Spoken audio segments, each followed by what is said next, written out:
This week, someone asked to speak to me, so I happened to have a few minutes, and we sat down together in my office. And it turned out that he had seen one of my recent sermons on YouTube, in which I had referred to what is taking place in Gaza as we sit here today as a genocide. And he then accused me of blood libel, of spewing anti-Semitic hate speech, of enabling and encouraging anti-Semitic violence, and made some kind of threats to denounce me here as an anti-Semite and to do the same to my bishop. So this was, needless to say, difficult for me, and I spent much of the week praying and thinking about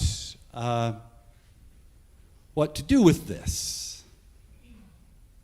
What, I asked myself, was this person trying to say to me? What was he asking of me, other than that I hear him?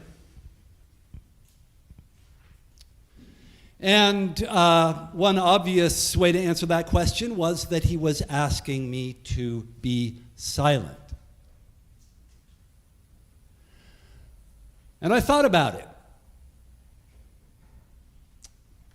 But then on Thursday morning, I took part in a webinar organized by the Office of Government Relations of the Episcopal Church with the very Reverend Richard Sewell, who is the Dean of the Episcopal Cathedral, St. George's in Jerusalem, in which he spoke with candor and humility and moral clarity, not only about what is going on in Gaza, where the Al-Ali Anglican Hospital had been attacked again the day before, but also in the West Bank and East Jerusalem,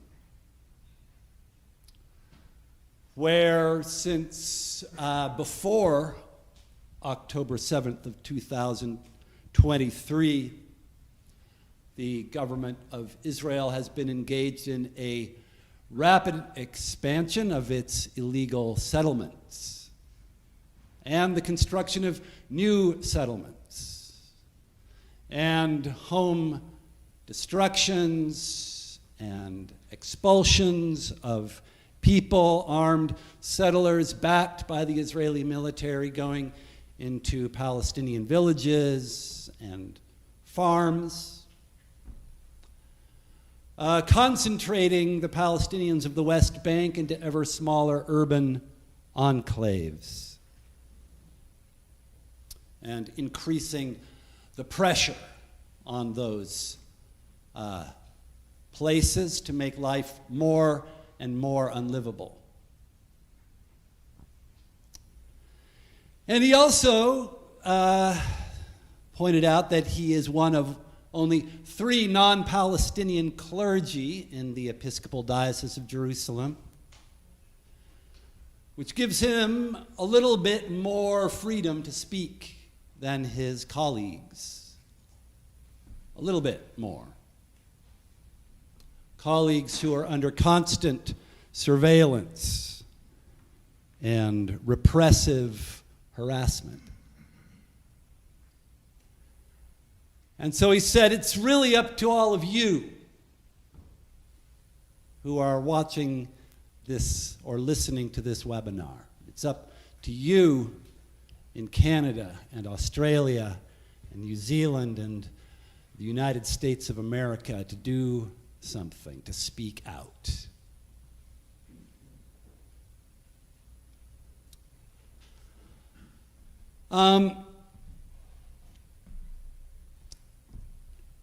Now, as I was praying about this conversation that had taken place in my office, I also was seeking to know from God what gift there was in it. What was the Holy Spirit giving me in these days before Pentecost through this person who had come and spoken to me in this way? And I have no idea if he would agree, but this is what came to me. He was speaking to me about his great love for the Jewish people and his great love for the state of Israel, for this place where Jews from around the world could come and live and be the majority of the population and have their own national institutions and cultural and social and religious life, free from the persecution that has blighted and cursed their lives for so many generations. And that this man was also speaking to me of his fear, of the fear that was stirred up for him and so many others by the atrocities on October 7th, 2023. The fear that people were coming again for the Jews to wipe them out, to erase them from the earth.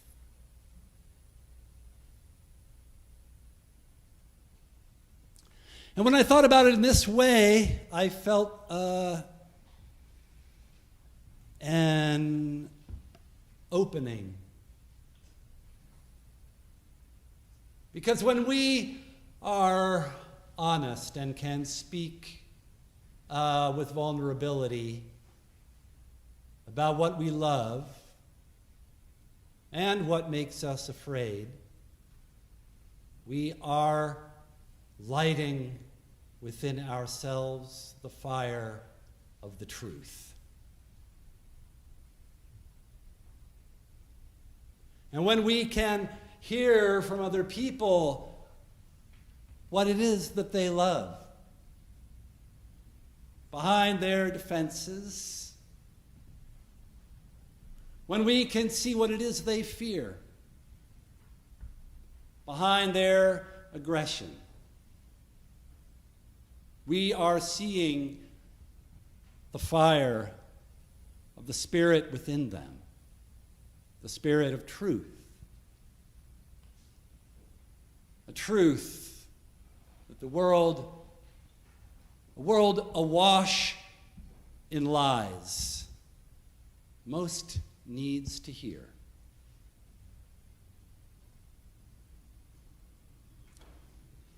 In the Gospel of John, in the 8th chapter, Jesus refers to the ruler of this world, whom he has come to confront and overthrow, as a liar and the father of lies. But Jesus has come from that other father, the Father of love, the Father of life. And he has brought in himself and through himself a gift to the world of the Spirit, the Spirit of truth. That is what falls upon the apostles on this day that we celebrate, when they are all gathered together in one place there in Jerusalem after he has ascended. The Spirit of truth. And the Spirit gives to them the gift of speaking the truth in the languages, the mother tongues of all the people in Jerusalem, from all over Southwest Asia and around the Mediterranean basin and Southern Europe and Northern Africa. It gives them the gift of speaking the truth that has been made possible for them to speak by God's mighty acts in Jesus Christ. By the word that he has spoken, by the life that he has lived, by the signs that he has given, by his dying on the cross and his rising to life again and his ascending to the Father. He has opened a way for us to speak the truth in love about what we love, even in the midst of our fear. And to speak to those who are afraid, to speak a word of truth that gives them peace. A word of the love and the forgiveness and the hope that are in the Father.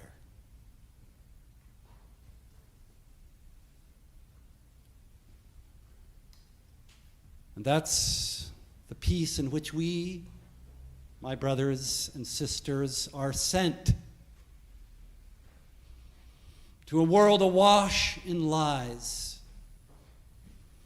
to a world armed to the teeth in fear, to speak, to find a way to speak in the mother tongues of every person of peace, the truth of God's peace, the truth that we are all children of one Father,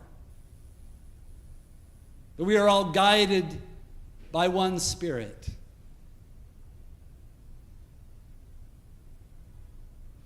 Now, it's always a danger when we talk about the truth that we will think of it as something fixed, something self-enclosed that we can take possession of, that is exclusively our own, rather than something toward which the Spirit leads us when we are willing to risk admitting the truth about ourselves, about what we love, about what we are afraid to lose.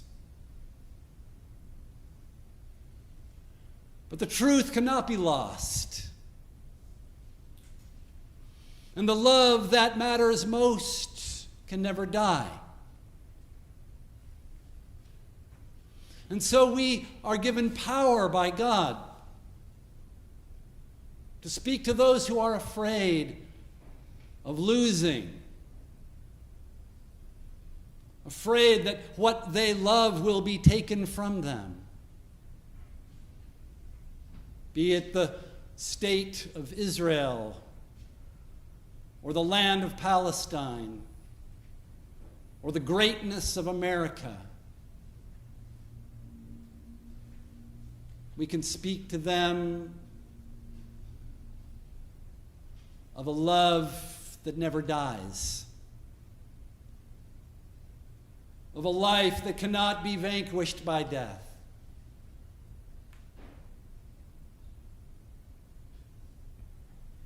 of a truth